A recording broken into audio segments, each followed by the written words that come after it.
face because I'm a wizard. And this here is Killer Kyle. And welcome to another episode of Wheels of Fury. And yes, there's no sign, shut up. Deal with it. Yeah. We're talking about Full Gear. Yeah. What a show. Indeed. This card is stacked as always. Yep. Oh god, yeah. And they're still gonna probably have another match or two on Rampage. Yeah. So it's gonna be a good show, and I think that out of all the shit that's happened in the past few months with the falling out of All Out, the end of All Out, I guess. Yeah. You know, it's still a very good product. Oh yeah. Obviously, think that, you know, yeah, we talked about how WWE is, you know, picking up. Right. And that's great. So it'll be interesting to see what happens, I guess, tomorrow night. So, Yep. yeah, here we go. Yeah. So this will be the pre-show match, I guess. We've got Brian Cage versus the Murder Hawk. Lance Archer versus... Absolute Ricky Starks. Yeah. And that should be a war. Oh yeah, Yes. this should be an absolute fight. You got the Devastation, the Murder Hawk monster. You got the athletic powerhouse of Cage. And you got the charismatic, athletic showman in Starks. Yes. And you know, they say styles make fights.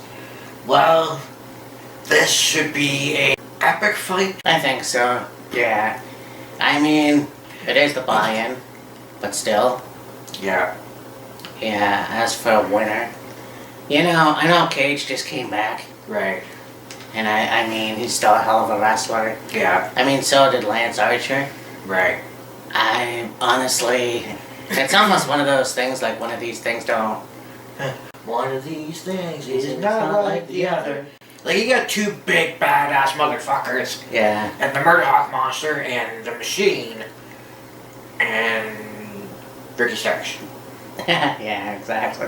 Like, that's not to, you know, shit on Starks by any means. It's just like, we both know the capabilities of Archer and Cage, just how they go arrive, race hell, leave. Pretty much.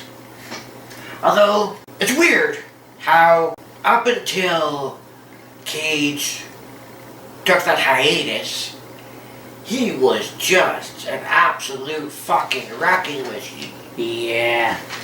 And he was dominant.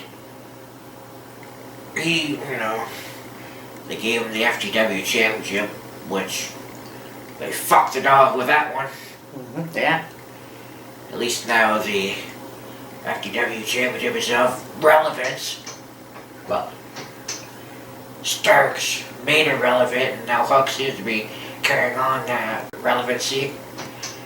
And, okay, back then, if you had told one of us, or both of us, that Brian Cage is going to be in a match against either Joe or Wardlow, we would have been like, oh, that'd be fucking epic. Those two dudes are gonna smash the shit out of each other and whatever the fuck else. You know, geek o'clock and whatever the hell. Yeah. And I mean, the matches that Brian had against both Joe and Wardlow were good. Could have been a little bit better in my opinion. Although Cage lost both. So it's like, is he on the same level as he was before he took a fucking, what was it, 3-year hiatus? 4? Yeah, I know. Whatever the fuck. I mean, you know, maybe he was just, doing a lot of independent stuff, I don't know, but like, even if, prior to Cage leaving, and, they had matches against each other, but, well, Joe wasn't with the company back then, but let's say hypothetically he was, and, you say, oh, Joe and Brian Cage are going to have a match against each other, Brian Cage and Wardlow are going to have a match against each other, you would have been, absolutely stoked about it, and probably been on either side of the fence as to who you thought was going to win. Right. And even most recently, there probably would have been, a polarizing opinion as to who would win the matches that happened within, a week of each other. Right. Between Wardlow and Brian Cage, and Wardlow and Joe, and both Wardlow and Joe beat Cage. And it's like, man, you bring the machine back, and he's like, oh, I'm back, this is a renewal or something along those lines. Yeah. Resurgence, whatever the hell. Like, not taking anything away from Wardlow or Joe, it's just like, man, how different it was. No, I agree. It's gonna be a good match. I just don't know who's gonna win. I will be absolutely, no pun intended, surprised if Ricky Starks wins. I mean, coming off of his little rivalry with Powerhouse Hobbs, Right. I think he does need a little bit, well, fuck, they all need a kick in the right direction, so to speak. Yeah. So, I think maybe Ricky a little more than Archer and Cage. That being said, though, I don't know. I'll just take Ricky Starks for the fuck of it. Okay. Now, I figured before we get into the actual event, we have gifts. Or, well, not gifts. Yeah.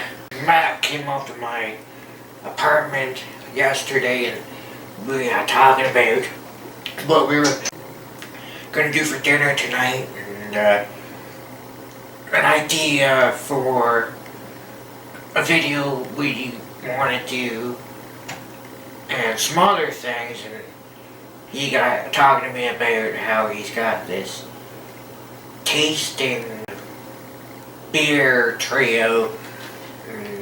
It's a local beer company. Yeah, and we got to try one of the beers.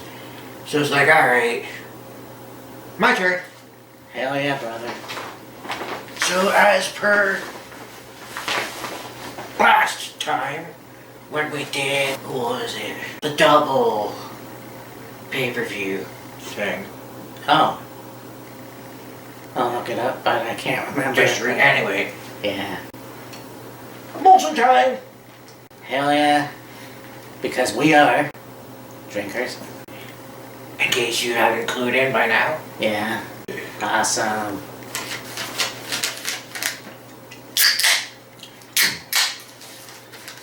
So, what a day. Anyways, Hey. to everybody out in TV land, I hope you enjoy this video when it comes up and all up tomorrow night. Hell yeah. I think it starts at 8. Yeah. So, yeah. That's throw of you. That's true of you.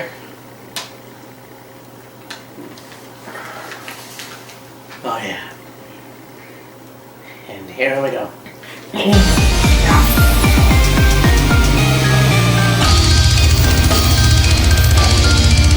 Well, we talked about Joe and Wardlow.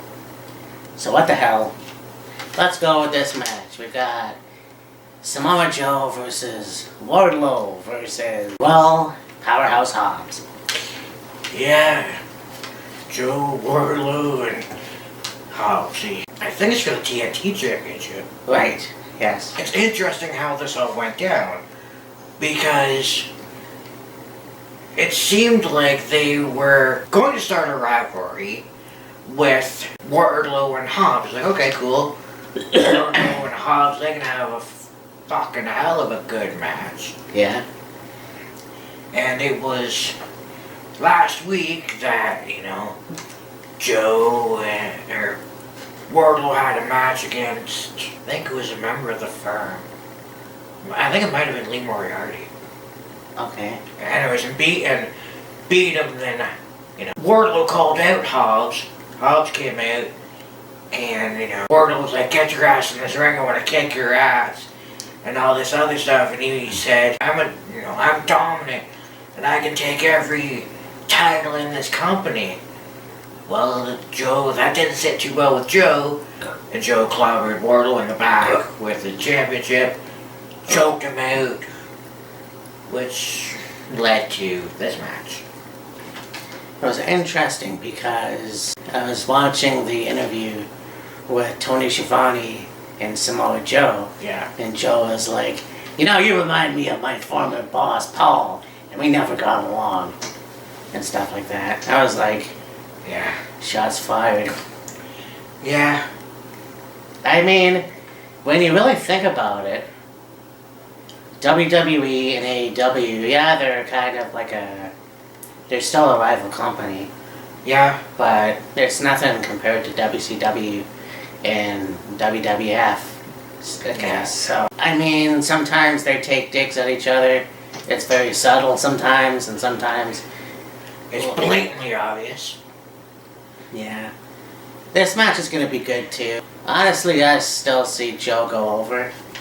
I think that Wardlow will get a bigger push later on. But you've got 3 behemoth men in the ring.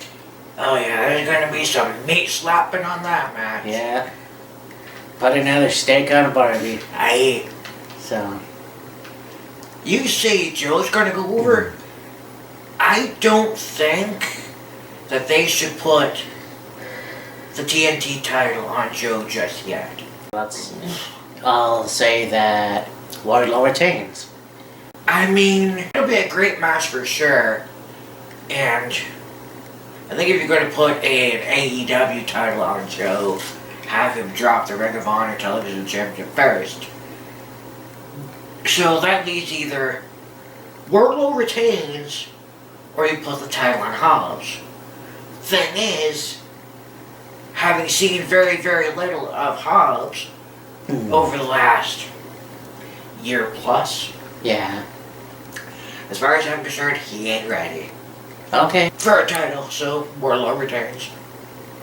Alright.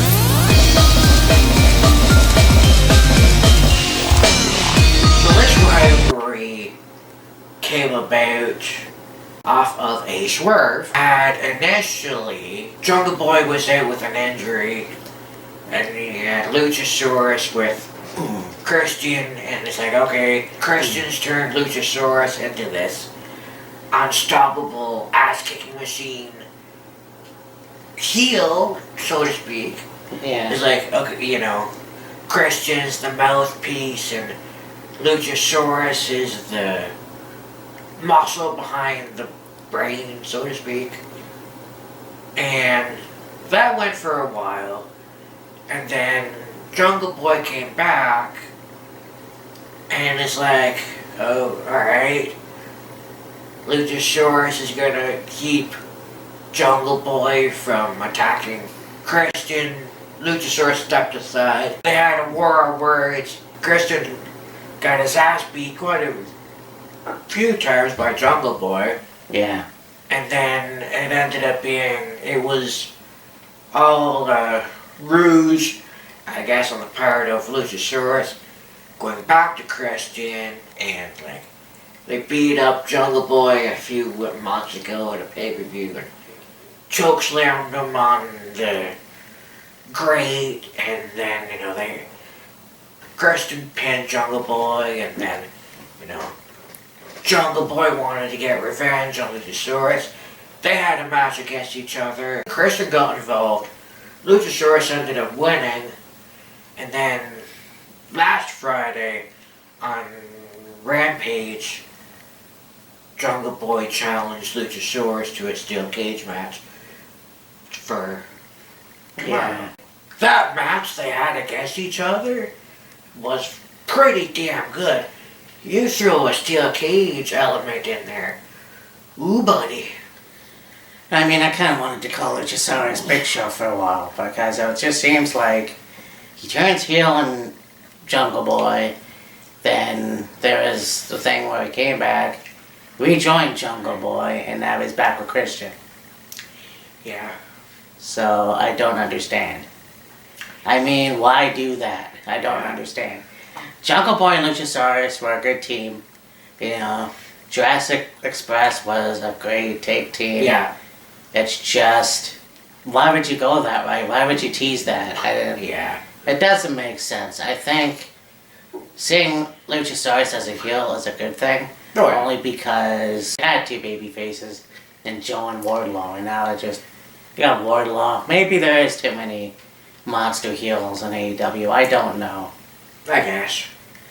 But really, yeah, this is going to be a war for sure. I honestly think that Jungle Boy is going to get redemption. I think so too. Yeah, for sure. Yeah. We would take away that X factor of Christian. You know, yeah, Luchasaurus is this now unstoppable monster, so to speak. It's just, can he do it without the added help? Yeah, and this will be an unpopular opinion, but I think that Jungle Express really died when Marco Stunt left. Yeah, well, I mean, they kept it going as long as they could. Yeah,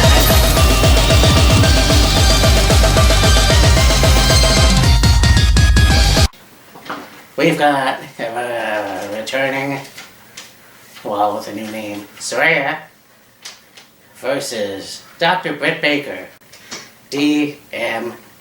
This is a grudge match. Yeah, pretty much. I really enjoyed Britt's speech, though. Oh, yeah. Well, the speech, like, they've been going, the back and forth between the two of them has been very, very good. Like, you want to talk about really selling a match. Oh, God. They did a really good job, and, you know, the speech that Saraya gave last week when she announced that she was medically cleared to compete, and, you know, talking about how she's competed in Madison Square Garden, and, you know, this, that, and the other thing, and how Britt, you know, is entitled, and, you know, she's only been on TV for 3 years, and, you know, shit like that. Yeah. Like, well, there's some truth there. And then you go to this week, and Britt talking about, you know, I went from this shy, happy-go-lucky, happy-to-be-here girl to, you know, strong, confident, badass bitch. I didn't use those words, those are my words. Well, yeah. And becoming the face of AEW, the face of the women's division, and, you know, I may not have competed in Madison Square Garden, but I competed at Daly's Place, where the world was in need of some getaway from the problems going on in the world, the pandemic at the time. Yes. And it's like, well, yeah, again, some truth being spoken there, and there's been a lot of truth being spoken on both sides. And, like, you know, Drea had said, I didn't think I would ever be able to get back in the ring and compete in my lifetime. And doctors had told her she would not be able to get back in the ring and compete in her lifetime. And it's like, you know, it's been 5 years, and those 5 years did a world of difference. I mean, fuck, look at Edge. Oh, God. Come back, Royal Rumble 2020. Brian. 9 years away. Yeah. And then, you know, yeah, Brian was 7?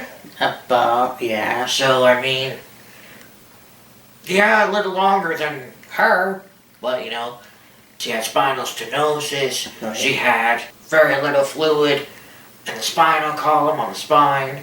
Right. And within those 5 years, not taking any bumps, traveling, this, that, and the other thing, and just, being at home, relaxing, chilling, doing her own thing over those 5 years, it healed itself to a point where it allowed her the chance to get back in the ring and compete. And, when you look at Saraya and Brian, they're both very, very lucky. Yes. That they were able to come back and, not require surgery. Now, in Edge's case, his neck was already pretty beat up and damaged to begin with. Right. And, triple neck fusion surgery, which is, you can say, a little more serious than what Saraya and Brian had. But still, well, hell, even fucking Sting. That's what I was just gonna say. Because here's the thing.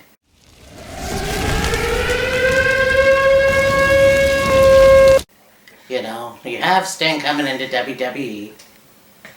It was supposed to be magic. Oh, yeah. At that time, I thought, this is gonna be magic. He's gonna finish his career in WWE. Yeah. And unfortunately, shit happens. Yeah. And yes, I made a big stink about the whole thing of WrestleMania 31. Right. And yeah, you know what? Nobody really knew what was going to happen at Night of Champions. No. But the fact of the matter still remains. Who knows what would have happened if AEW didn't open its doors. Yeah. And I mean, yeah, you have a lot of the guys from WCW in AEW. So Yeah. I figure Sting was like, alright, it's familiar territory. It's kind of like what Impact was, but not really. Yeah. So I might as well go there. Would it have been cool to see Sting as WWE champion? Hell yeah. But it just didn't work out. Unfortunately, yes, when AEW started up, Sting probably went, I can come get back in the ring and wrestle. Now, he only wrestles periodically from time to time, which is fine. Oh yeah. It gives it that kind of special moment, seeing Sting compete in the ring. Matt is right, who knows what would have happened had AEW not come along. Well, hell, let's take that theory and extend it a little. Okay.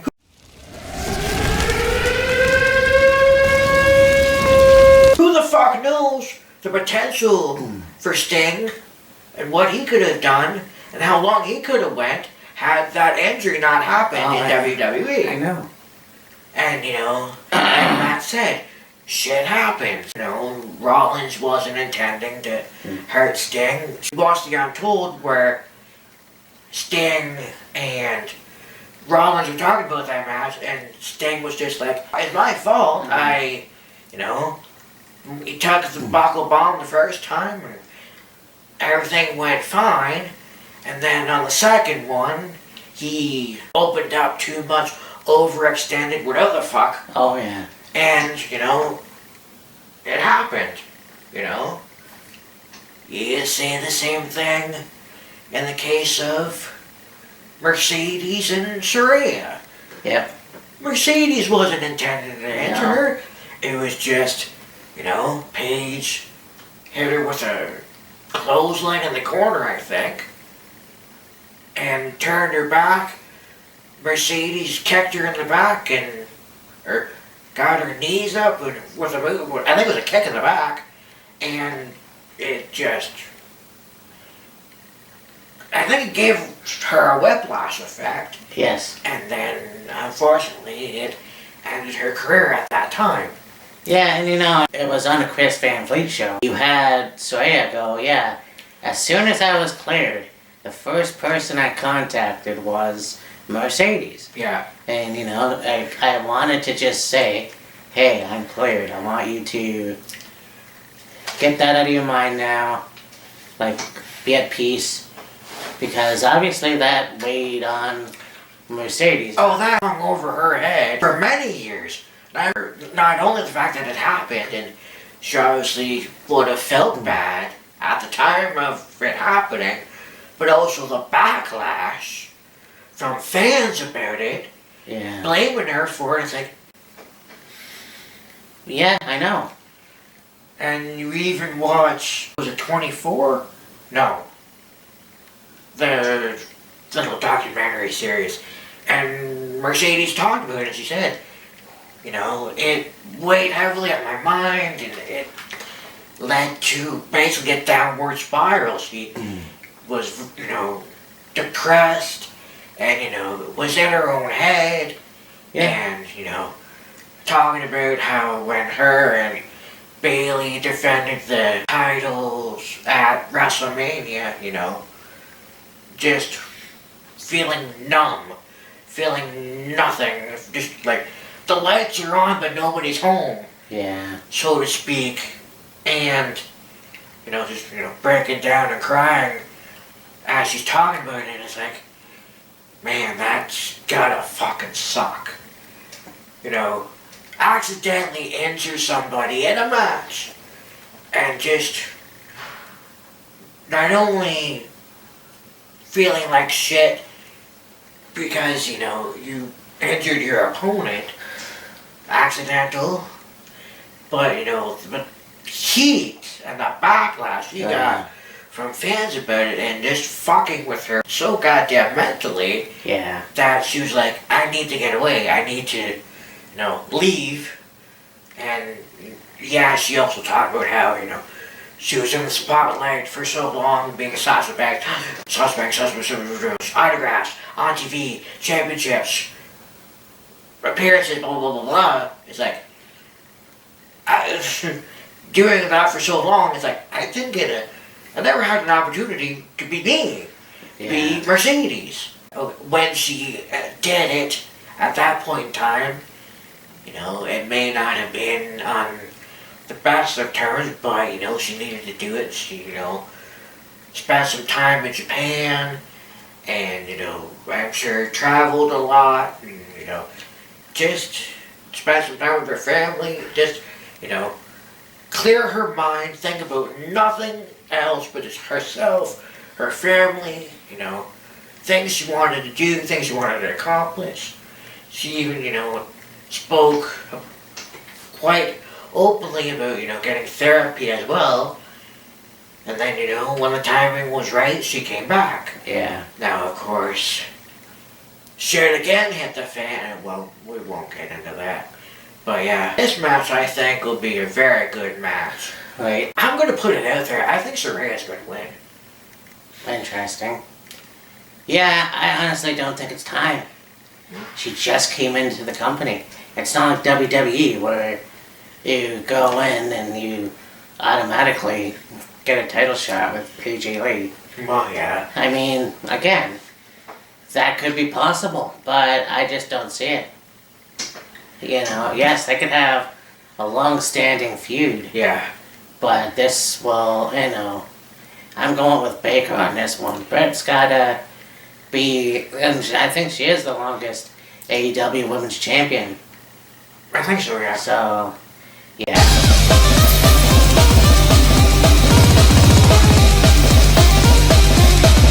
This match, it's going to be a good one for sure. How it came about is like, are you fucking serious? We're pulling this goddamn shit again. I'm sure there's gonna be some fucking record clocks on this one. We're gonna have a match with Jade Cargill against Nyla Rose. And this is all coming about because Nyla Rose decided to steal the TBS championship. Oh. Yeah. Amateur hour! Yeah, I know. Again, I thought we were over that childish bullshit. I just don't fucking get it. So yeah, I mean, obviously, Nyla has the TBS championship. It's not hers. Yeah. I think that Jade's gonna win. Hands down. End of story. There's your explanation point. Yeah, really, what more needs to be said? Yeah.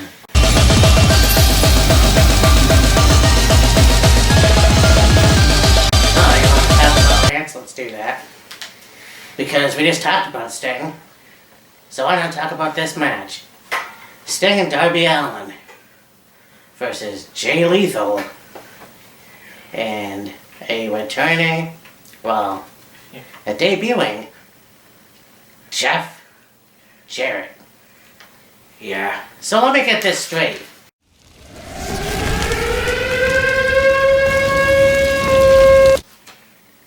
You have Jeff Jarrett come back to WWE. He's inducted into the Hall of Fame. He does a lot of shows for the WWE Network. He refereed a match. We don't see him for a while, and he shows up wearing Undertaker gear at the fucking AEW Dynamite. Yeah. And look, once again, I understand. It's like a TNA reunion with that motherfucker. Look, it's the same bullshit he pulled in 97. I think also 95, when he went from WCW back to WWF. Then, in 98, let's go to WCW after losing the Intercontinental title. Yeah. Or whatever the fuck. Yeah. Like, seriously, this guy, I just don't fucking get it. His loyalties are fucked. I mean, it's one of those things where it's like, okay, so what's going to happen in another couple of years? Like, is he going to jump right back to WWF? It is also a two-time Hall of Famer, once with Impact and once with WWE. Right. So it's almost like you just slapped both of them in the face, basically. So honestly, I'm not sure why he's back. But it really fucking sucks. I don't get it. I just don't fucking get it. Why? Because you want to team up with Jay Lethal? At least with this match, Jay Lethal won't have to carry most of the fucking load in the match. Oh. Yeah. But then you got Sting and Darby Allin. It's like the old lion, new lion, basically. And you got the veteran in Sting, who still can wrestle at his age, which is awesome. Second Flair. Yeah. And then you have a daredevil like Darby Allin. Yeah. You know? So, I mean, honestly, I want to say it. Yeah, you know what? I'm going to say it. Sting and Darby Allin for sure. Like, I don't understand what Jeff Jarrett is doing in AEW. Yeah, I don't really understand it either. Yeah, I'll take Sting and Darby too. Cool.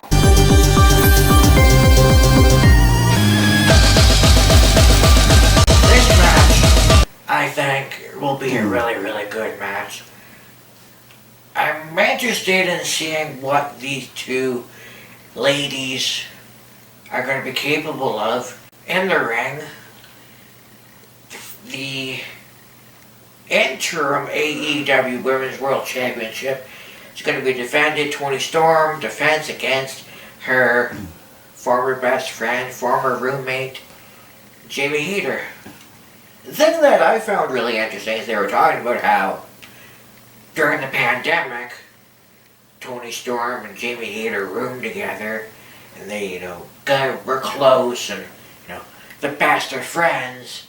And then when Toni came into AEW, Jamie Hayter made like she didn't even know who the fuck she was. And it's like, how much changed within that 2 to 3 year span, I'll call it. Like, you go from being buddy, chubby besties to, the person that is your best friend seemingly making like they don't know who the fuck you are.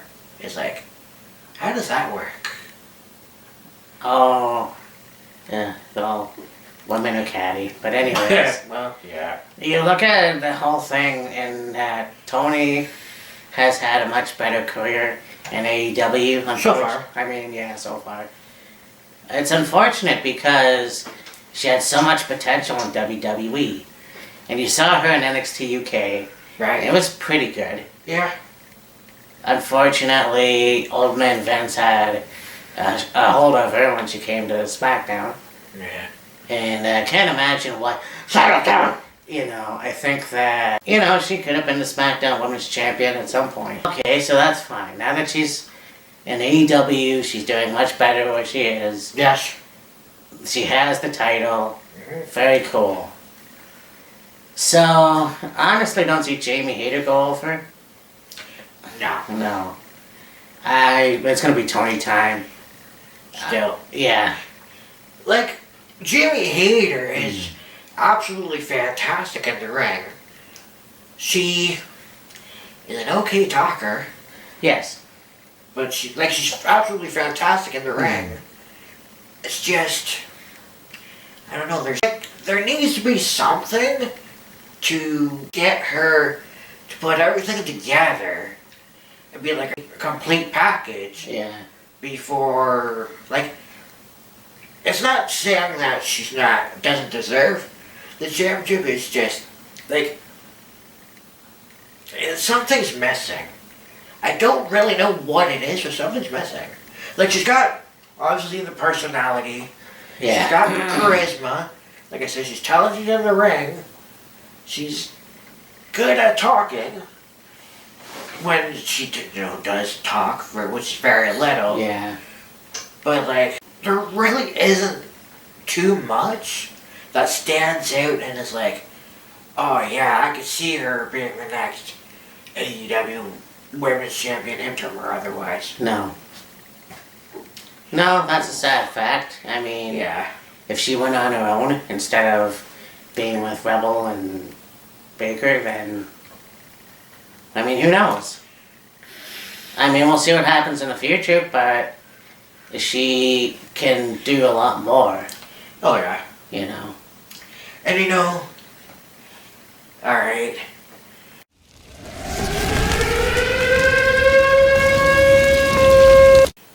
Why the fuck would you have Jamie Hayter and Daniel fucking Garcia make like Garcia's no longer going to be with the JAS. Jamie's no longer going to be with Brett and Rebel. Oh, they're going to be. It's like, okay, they're going to be face. Good. Let's give them a kickstart. Let's see what they can do, and then you go, haha, fooled you.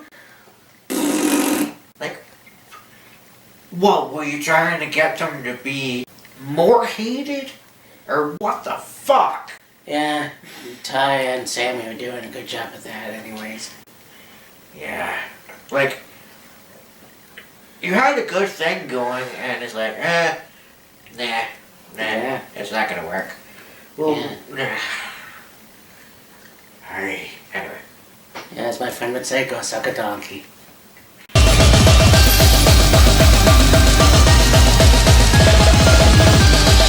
Match for the Ring of Honor Championship. Yes.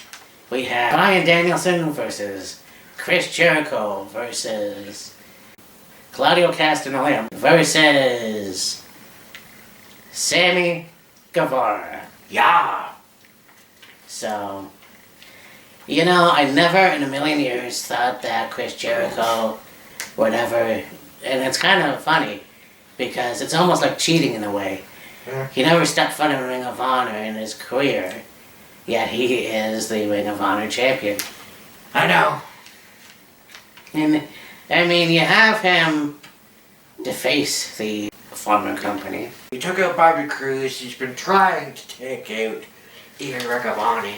Yes. So, in my opinion, the man of 1,000 nicknames has one of the best reigns in that company. And I mean, his match with Dalton Castle is really good. Yeah.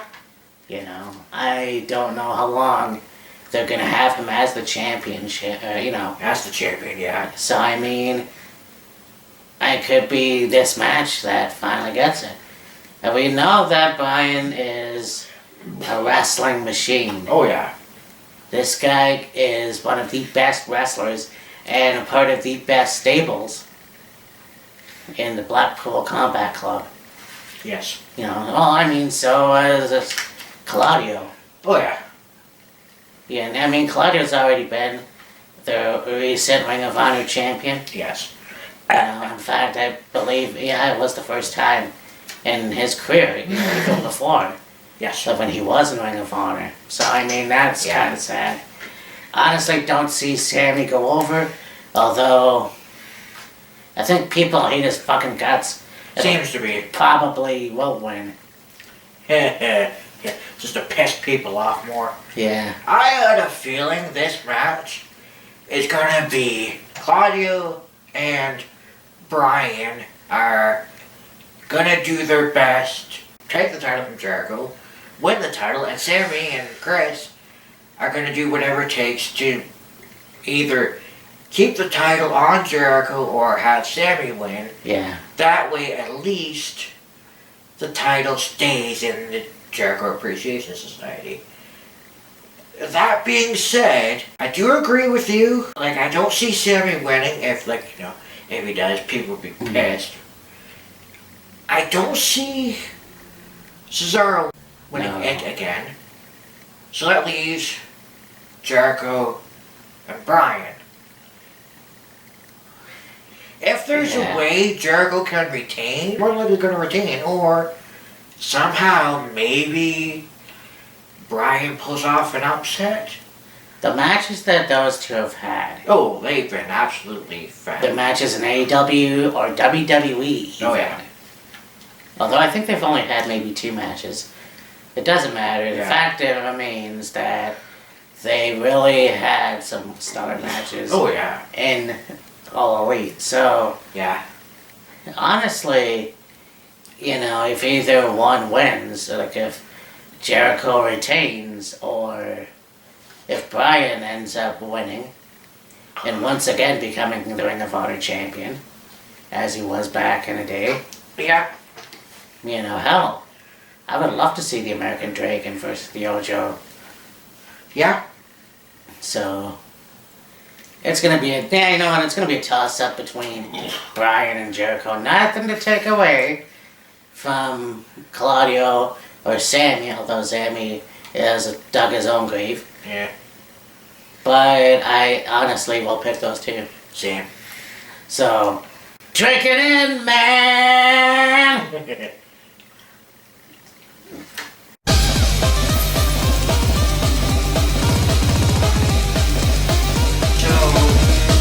Over the last few weeks, there's been these vignettes of Elite being taken out of All Elite Wrestling. And, you see Young Bucks and Kenny Omega just kind of evaporate or whatever the hell. And, just things that happen, just everything about the Elite and, it was erased. Right. And then you go into the Death Triangle winning the Trails tag titles, and then it's like, okay, interesting, where is this going? And then as the weeks have gone on and these vignettes have been going on, it's like, oh no, now it all makes sense. Yeah. Well, and then it was confirmed on Wednesday for the Trios tag titles, Death Triangle versus the Elite. Yes, the Young Bucks and Kenny Omega make their return from suspension at Full Gear. Yeah. And they will challenge for the AEW Trios tag titles.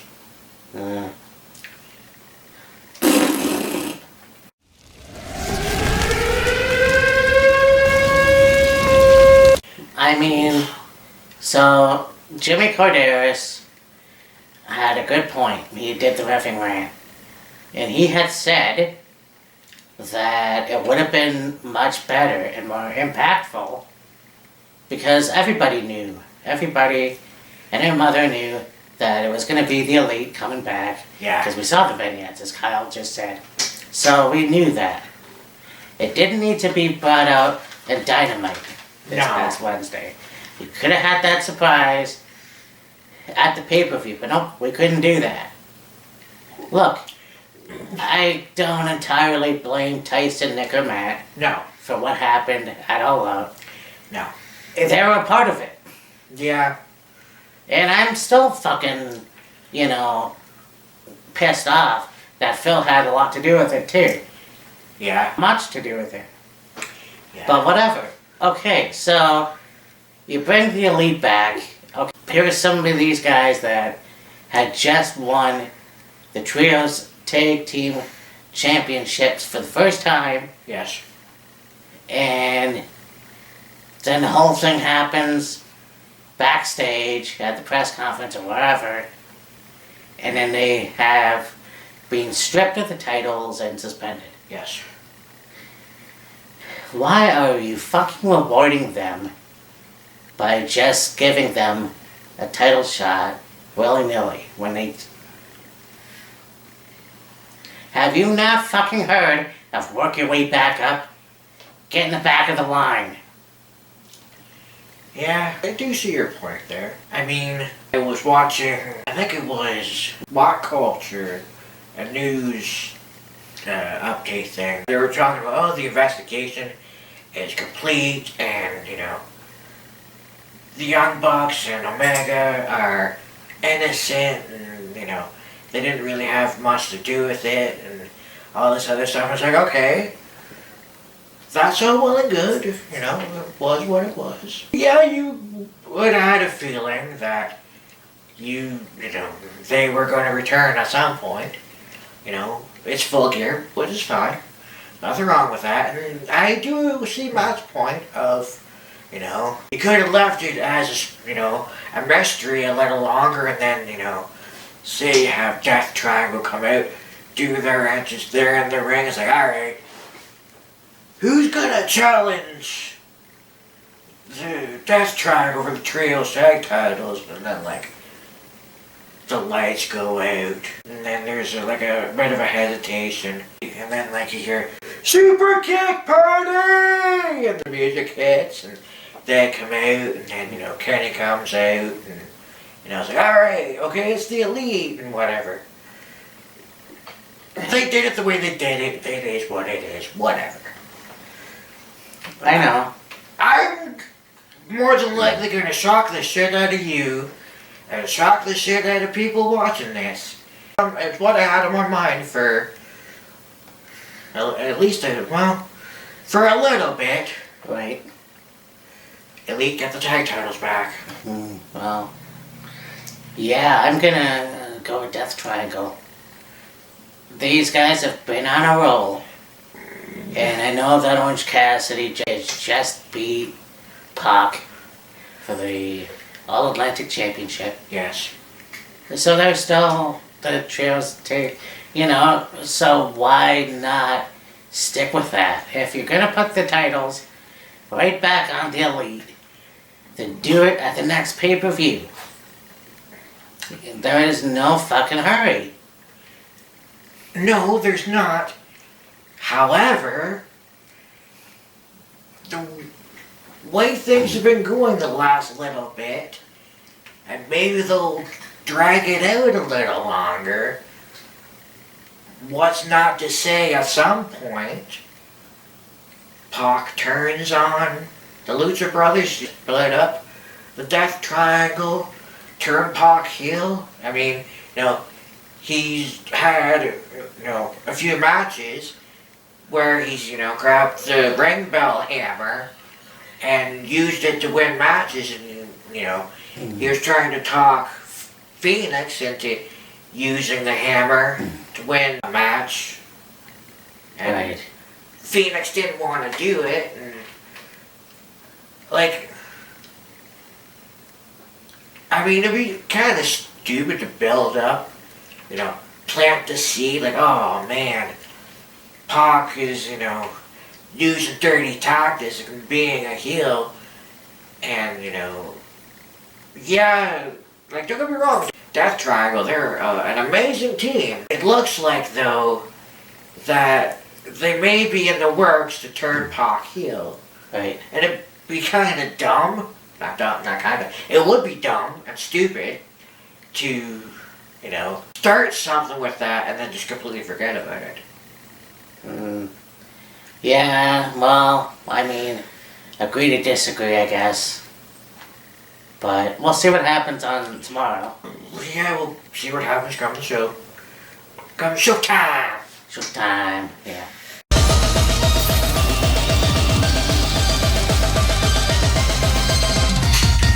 So we just did the trios championship matches. Now we go on to the tag team championship match. We've got the Acclaimed versus Swerve and our glory. Oh, Swerve and our glory. Hell yeah. By the way, that was a good fucking video that the Acclaimed put out. Oh, I know, right? Yeah. Wasn't expecting to see Paul as Captain Insano. Captain Insano. It's like, man, I thought he would have left that shit behind in WWE. But I mean, he was obviously willing to do it. Yeah. It was actually really good though. Yeah. But I have no idea where they're going. Because, I mean, are Swerve and Glory heels? I don't know. Well, you got Isaiah Scott? No. That's Swerve Strickland Yeah. doing, like, you know, Shane Strickland. being a heel, and Keith Lee wants no part of it. And so, like, Swerve and Limitless Swerve, yeah, they are a very, very good tag team Yeah.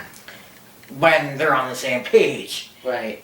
When they're not on the same page, well, yeah, they disagree on some things. I mean, well, Keith Lee was with the other Shane Taylor.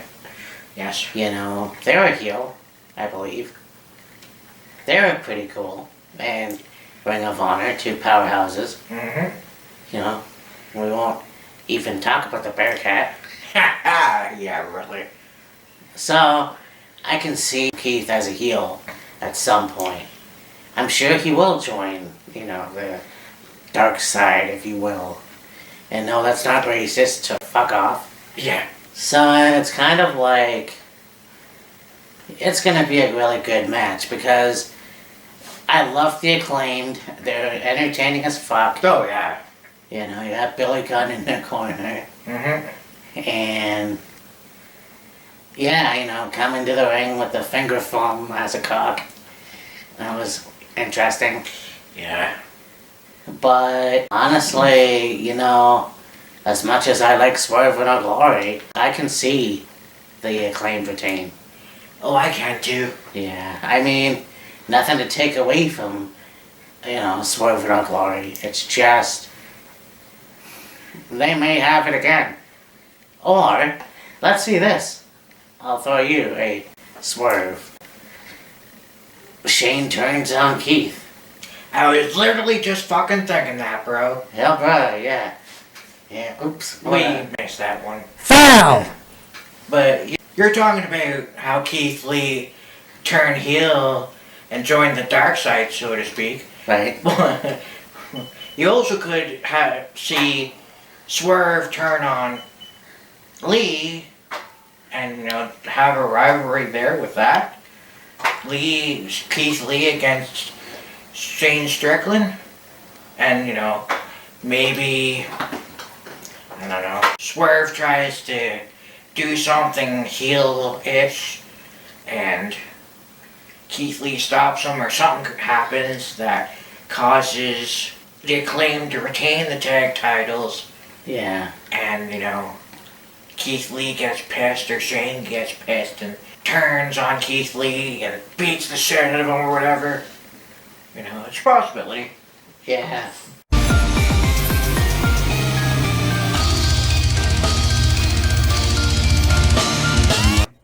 Which is okay because we have the main event, the AEW Championship.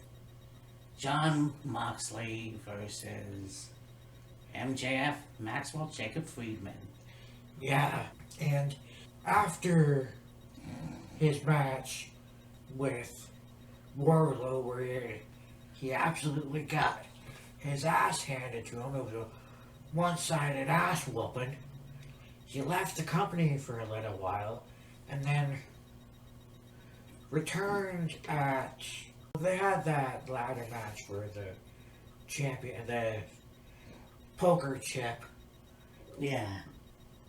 and he returned, and there, you had W. Morrissey and Stokely, and the Guns, Lee Moriarty, Ethan Page, and then you see this guy come walking out with a mask and all done up head to toe and like an outfit, and he climbs up the ladder, grabs the chip, and he makes like he's gonna pull off the mask. He's like, no, not yet. So then he gets to the main event, which was Punk and Hangman 2, and Punk retains, and then we find out it was MJF, and cuts a promo, and then everything happens that happened when it happened, and he's been talking quite a bit of truth about Moxley, and he was talking about his WWE tryout, and how he wanted to kill himself after he got rejected basically, and William Regal was like, well, maybe if that's all it took to light a fire under your ass, good, and then going on back and forth, and he was on a radio station and he cut this really good promo, and then this past week they're face to face, and another really, really good promo of both of them, and it's like, oh man, they're building up this match so well, and all MJF has mainly been talking about is how he's going to be the next AEW World Champion. It's his destiny, and all this other stuff, and Moxley and even William Regal were like, you don't have it in you. You don't have that grit, that fire, that passion, that determination, that fire in your belly to get the job done. And MJF said, like, Moxley, I'm not the same young punk kid you wrestled against previously for that championship. I've changed, and everything back and forth, like, it's just been so good. And like, that Moxley and MJF are super talented on the stick. Oh god, yeah. So, and how real both of them are, so you put that combination together and it's like, oh man, fireworks are gonna happen, and then they're gonna go to war in the ring. Yeah. And I saw a video last night. This was after Dynamite went off the air, and you had MJF still in the ring, and you had Tony Khan in the ring too, and he was talking about there's wrestlers that weren't eating, weren't getting paid properly, and there was no alternative until AEW came along, and we all love pro wrestling, and this wouldn't have even been a thing if it wasn't for Tony Khan, and just spitting some truth again. Yeah. And talking again, hyping, talking about how he's the next AEW World Champion. Like, it was just so good that, like, you wouldn't necessarily think that MJF and Moxley would have chemistry. They actually do quite well. Oh yeah, for sure. And I mean, that's the thing, John has had a great career in the wrestling world. Yeah. You go to CCW, WWE, and now AEW. Fuck, he's been elsewhere. That guy can fucking do an intense promo and make you believe that he's a psychopath. Yeah. How much? kind of just wish you would take a breath or he'd pass out. But, Yeah. you know, even MJF, and it has been said that he's pulling a ruse. But, you know, yes, he fought off the firm on Wednesday. Right. He's playing the face, if you will. I think there's a possibility that he will turn heel at some point. And let's say he wins the title tomorrow night, Right. and he goes back with the firm. Maybe. You know, that's kind of where it's headed. Or it could be headed. Right. I mean, that's kind of the heel thing to do anyways. And Maxwell's already been the AEW champion a long time ago. So, Yeah. honestly though, I'm gonna pick Moxley. Yeah. I mean, I would like to see what I just said happen, but I think John Moxley has had a much better career as the champion so far. I mean, you look at the totality, when you look at the history of this guy, Yeah. you can compare him to AJ Styles even. Yeah. You know, maybe not like as many championships, but you go Yeah. CZW, WWE, New Japan, AEW. Mhm. I don't know what else. I don't know Yeah. what else. I'm sure the Cincinnati Independency. Yeah, yeah. Probably elsewhere too.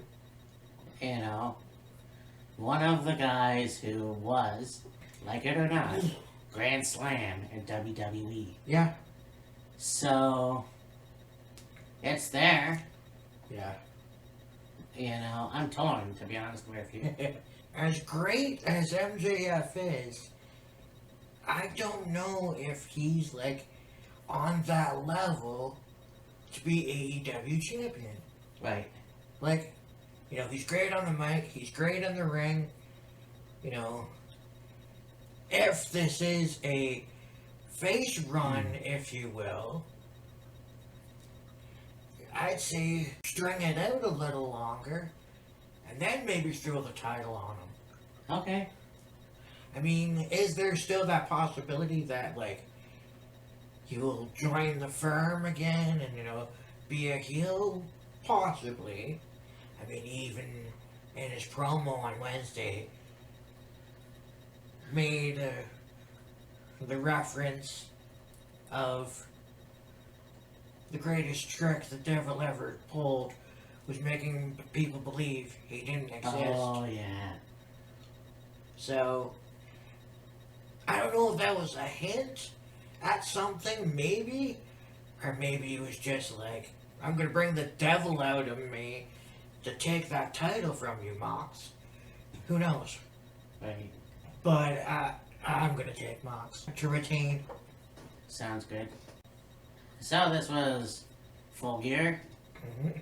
Next week, hopefully, we will do the last installment of 2001.